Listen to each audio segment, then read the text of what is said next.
இவர் என்ன பண்ணியிருக்காருன்னா, சாப்பாடு கொண்டு வந்து வச்சதுக்கு யாரும் சாப்பிடக்கூடாது மண்ணள்ளி போட்டார். இப்படி தான் மண் அள்ளி அள்ளி சாப்பாட்டில் போட்டார். எதற்கடா இந்த வேலை?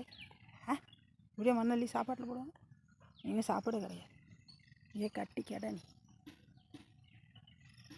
நல்ல வேலை செஞ்சீங்க, சூப்பரான வேலை இல்லை? இப்போ என்ன அவுக்கிறதா? கடிச்சு தள்ளுறேன். ஐயோ வேணாம், நீ மூக்கணக்கா. ஐயோ கடிக்க வந்துடுமோ, பயமாக இருக்கும்.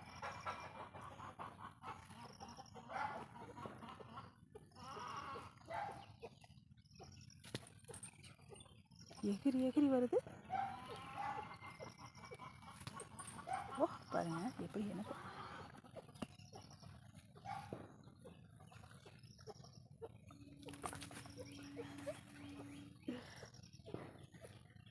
போய் கோழி பிடிக்கிறதுனால கட்டியே வச்சாச்சு. எத்தனை கோழி பிடிச்சி கொன்று போட்டுருது. பக்கத்து வீட்டிலலாம் சண்டைக்கு வராங்க. நான் போகிறேன்பா.